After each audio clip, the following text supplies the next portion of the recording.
Buenos días, Buenos buenos días. días. Dale, dele, que usted es el invitado. Muy buenos días, amigas y amigos. Qué bueno entrar en contacto como cada día a las 7 de la mañana a través de esta señal de Teleantillas. Esto es 1+1, principio y fin de la comunicación. Así es, hoy viernes 17 de junio, Stalin, cerrando oficialmente el meridiano del año. Ya casi vamos a estar ahorita celebrando la Navidad. Así mismo, se nos fue, los primeros 6 meses se nos han ido como agua. Así es. Y bueno, este es un viernes que continúa lluvioso. De hecho, parte de las informaciones que tenemos para compartir con ustedes en esta jornada del día de hoy es que el COE ha aumentado de 7 a 9 las provincias que están bajo alerta. Para que tengan la información, Atomayor, Santiago, ahí estamos viendo el mapa, Monteplata, están en alerta amarilla. En alerta verde, entonces La Vega, San Cristóbal, el Gran Santo Domingo, Monseñor Noel, San Pedro y el Ceibo. ¿Qué significa eso? Que si ustedes van a estar desplazándose por parte de estos territorios, es importante que lo hagan con su paraguas y que también utilicen en la medida de lo posible ropa de lluvia, porque entonces esto se combina con una gripe muy mala y también con una nueva ola de COVID-19 que es más leve, pero que igual es contagiosa. Igual hay que hacer recomendaciones vinculadas al tema de los controles en el tránsito. Recordar importante la prudencia. Hemos visto accidentes muy lamentables también en el marco de esta semana, incluso un joven expelotero de apenas 21 años que precisamente no tenía directamente que ver con el agua, pero sabemos que los posibles deslizamientos en carretera, el tema de obstrucción o dificultad para tránsito también se dificulta más cuando hay lluvias, así que así el llamado de atención.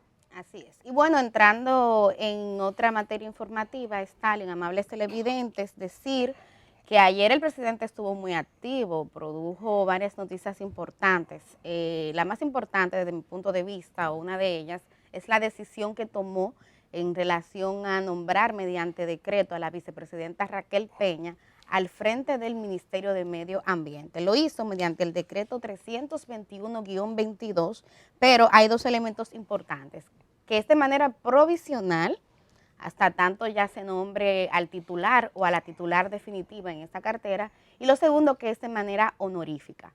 Ya tenemos el antecedente de otras vicepresidentas que ocuparon otras funciones, el caso de doña Milagros Ortiz Bosch, que fue la primera presidenta que tuvo este país. Ella fue, en ese momento era secretaria de Educación en carga, hoy día sería ministra.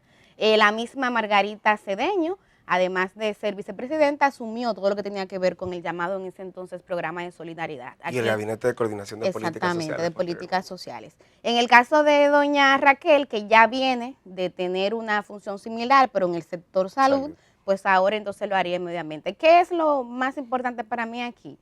Bueno, don Orlando ha dejado una vara bastante alta, Stalin, y pienso que lo más importante sería que las conquistas y los logros que él pudo tener en estos 2 años casi que duró siendo ministro de Medio Ambiente, eso no se pierde. Entonces aquí pienso que el presidente tiene que tener la cabeza muy fría para ver a quién va a nombrar ya de manera definitiva frente a ese ministerio, porque sabemos que hay muchos intereses. El mismo don Orlando Jorge Mera, que en paz descanse, aquí en 1+1 lo decía, como él se estaba enfrentando a mafias, decía él, judiciales, a mafias militares y decía a mafias empresariales y políticas. Y cuando decía políticas señalaba cómo eran gente de otros gobiernos, pero también de su mismo partido. Entonces aquí yo creo que es importante eso, que quien vaya a ese ministerio tenga el perfil y sobre todo la voluntad política necesaria para no echar hacia atrás en esta defensa del medio ambiente y en enfrentar a quien tenga que enfrentar. Ojalá que eso sea parte. Indiscutiblemente creo que la figura ante Raquel ha desempeñado buenas funciones en términos gerenciales, en otras experiencias, el manejo que ha tenido y la vinculación que tuvo con el sistema de salud, palabras más, palabras menos, ayudó en un contexto muy complejo, en donde se necesitaba de un liderazgo de alto nivel, de un alto perfil, y creo que el presidente pues bien la aprovechó. Yo creo que aquí sí lo que queda es alguna preocupación que desde ya sectores ambientalistas comienzan a marcar, vinculada a, sobre todo a la tradición y el origen de la vicepresidenta, con grupos económicos, vinculados con grupos económicos, y que esto no fuera en algún momento, quizás en este tránsito, un elemento a poner, y evidentemente esa salvedad de que la persona que vaya a sustituir de forma definitiva pues pudiera tener ese prontuario de voluntad política y también de articulación y consenso, que es otro de los grandes elementos que no habían logrado no se habían logrado formalmente en el Ministerio de Medio Ambiente hasta este paso que lamentablemente concluyó con la muerte de Orlando Jorge Mera. Millicent, importantísimo también, en esta semana se desarrolló un acontecimiento importante para la democracia dominicana, y lo digo porque cualquier proceso eleccional en un espacio de toma de decisiones que maneja además fondos del Estado dominicano, es importante ponerlo en relieve. Finalmente la universidad ha realizado sus elecciones el pasado 15 de junio, el miércoles pasado, de la que virtualmente ha sido electo Editrudis Beltrán. El maestro Editrudis Beltrán es un profesor de muchos años en la universidad, con antecedentes incluso en términos de gerencia. Fue pasado vicerrector administrativo en la universidad. Hay que decirlo, al interior de la universidad no es que sea un hombre que haya sido de grandes aportes académicos, muchas luces, más que como una figura vinculada a elementos y discursos tan concretos como el que resuelve y el que es gerente, el que hace que las cosas se operativicen, que también es importante. Lo que ocurre con esto es las condiciones en las que se dio todo el proceso de campaña. Se habla y se ha mostrado en imágenes tema de clientelismo el día de las elecciones, pero esto es la punta del iceberg. Esto es lo que se evidenció después de mucho tiempo. A lo largo de la campaña se habían hecho denuncias porque justamente este candidato resulta ser el padre del asistente personal del presidente de la República. Y en un país como este sabemos todo lo que eso implica. Una gran coalición de académicos y de sectores externos también, bueno, pues le apoyaron, al igual como apoyaron al otro candidato Jorge Azana David. Este no ganó las elecciones, sin embargo, se confirmó que en muchos centros regionales, muchos decanatos, parte de sus aliados y aliadas en coalición, pues efectivamente se tiene. Para la UAS yo creo, Millicent, que lo que debemos augurar es seguir sosteniendo ese elemento de transparencia, una gestión que maneja llevando la transparencia en niveles de 3 a 100 dentro de la universidad. Creo que este es un apego.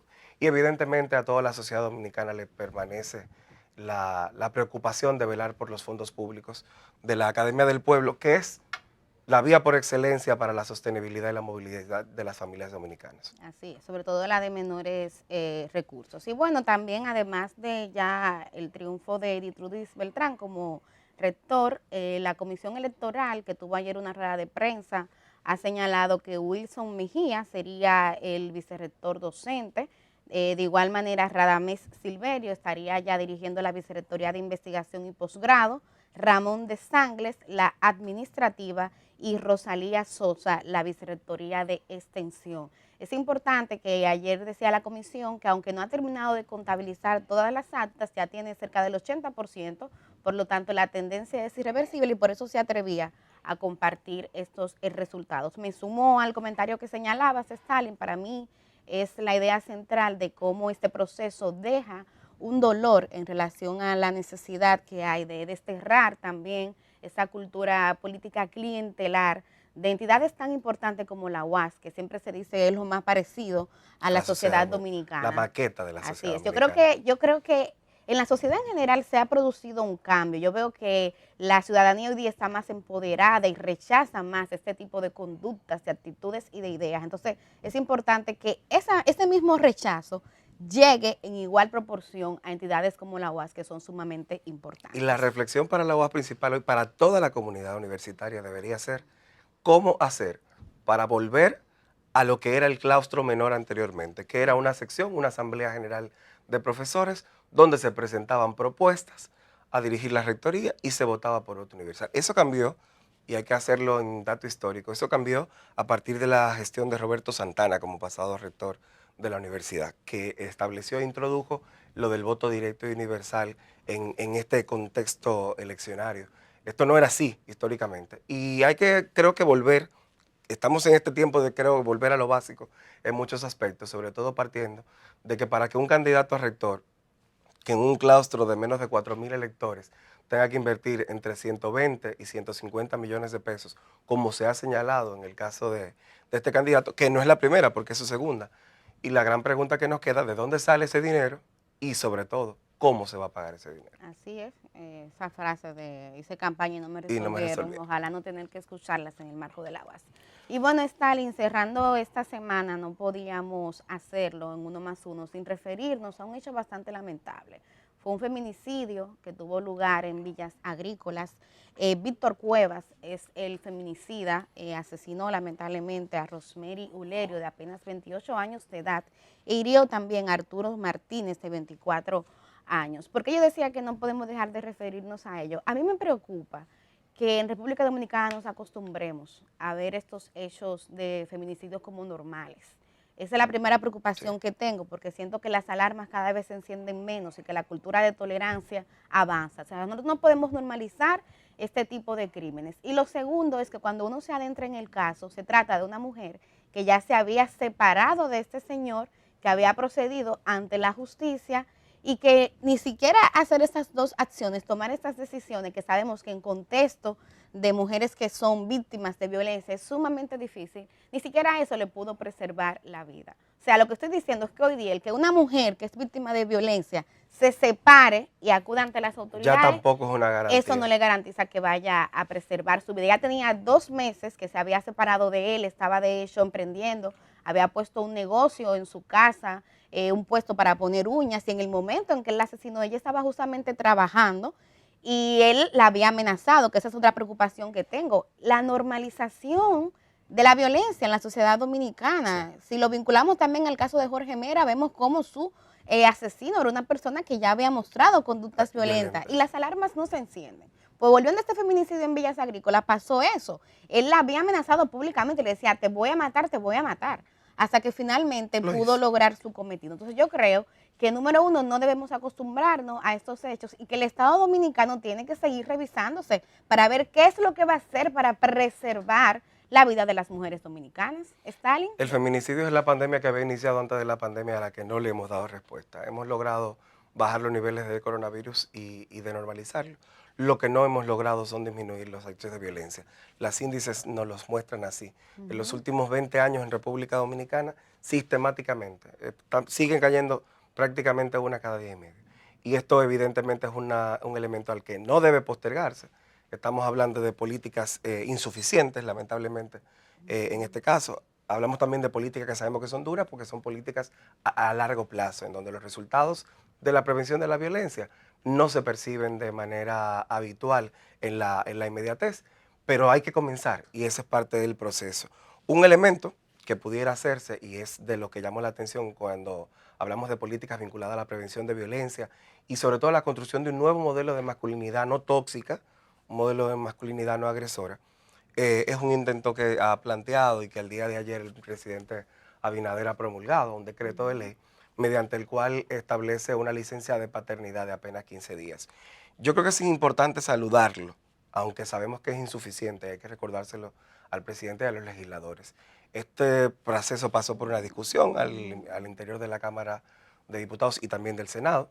Se recuerda incluso también, importante, José Horacio Rodríguez fue proponente desde su campaña de llevar como término mínimo a 1 mes y hacía la salvedad en que era un modelo aspiracional de que debía plantearse en plazos 1 mes hasta tantos años y volver a adecuarlo. ¿Por qué? Bueno, porque parte de la construcción de esa masculinidad tóxica y agresora pues tiene que ver precisamente con la desvinculación que históricamente en la formación y la construcción social de los hombres pues hacen con nosotros, de desvincularnos de este proceso y de tener la violencia sobre todo como un mecanismo de expresión. Entonces, ahí el saludo. Yo soy partidaria de que debe ser el mismo tiempo, que se le dé a hombres y a mujeres.